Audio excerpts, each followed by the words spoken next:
सूर्य नमस्कार। सूर्य पृथ्वी पर रहने वाले सभी जीवों के लिए ऊर्जा का स्रोत है। सूर्य नमस्कार हमारे शरीर का संपूर्ण और संतुलित विकास करता है, मन को एकाग्र और बुद्धि को कुशाग्र करने में मदद करता है।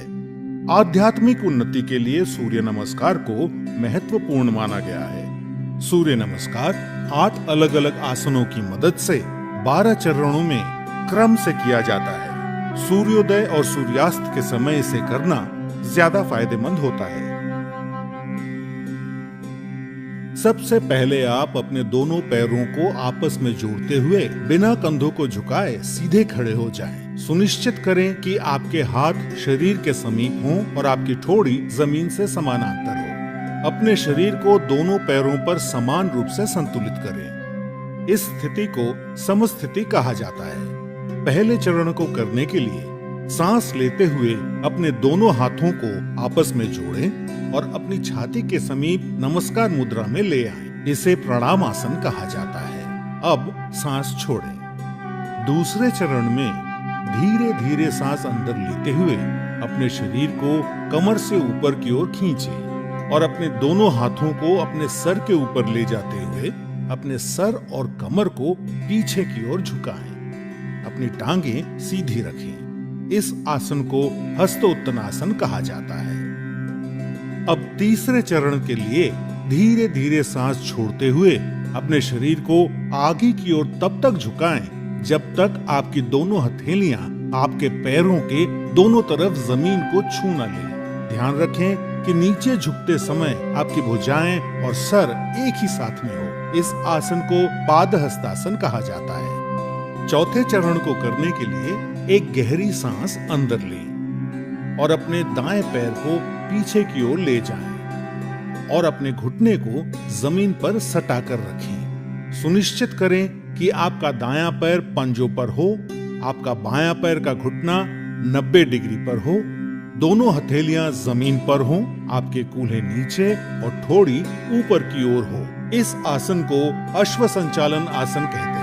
अब पांचवें चरण में एक गहरी सांस छोड़ते हुए अपना बायां पैर इस प्रकार पीछे ले जाएं कि वो आपके दाएं पैर की सीध में हो। सुनिश्चित करें कि आपके हाथ और कंधे सीधी रेखा में हों और साथ ही कंधे, पीठ और नितंब भी एक ही सीध में हों।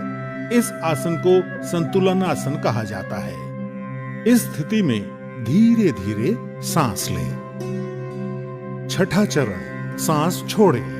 अब अपने दोनों घुटनों को एक साथ जमीन पर रखें और अपनी छाती और माथे को भी जमीन पर रखें। सुनिश्चित करें कि आपके कूल्हे ऊपर की ओर और आपकी कोहनियां आपके शरीर के समीप हों। इस आसन को साष्टांग नमस्कार आसन कहा जाता है क्योंकि आपके शरीर के 8 अलग अलग अंग जैसे दोनों पांव के पंजे, दोनों घुटने, दोनों हथेलियां, छाती और माथा जमीन को छूते हैं। ध्यान रखें कि आपके शरीर का वजन 8 अंगों पर सामान्य रूप से वितरित हो।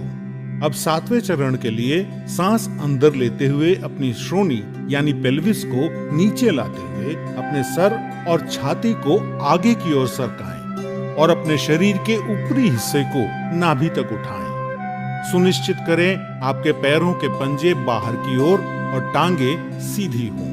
इस आसन को भुजंग आसन कहा जाता है। 8वां चरण, धीरे धीरे सांस छोड़ते हुए अपने पैरों के पंजों को अंदर की ओर मोड़ें और अपने कूल्हों को इतना ऊपर ले जाएं कि आपका शरीर एक पर्वत का आकार ले ले। सुनिश्चित करें आपकी दोनों टांगे सीधी, हथेलियां जमीन पर हों और आपका सर भुजाओं के बीच हो। प्रयास करें कि आपकी एड़ियां जमीन को छू सके। इस आसन को पर्वत आसन कहा जाता है।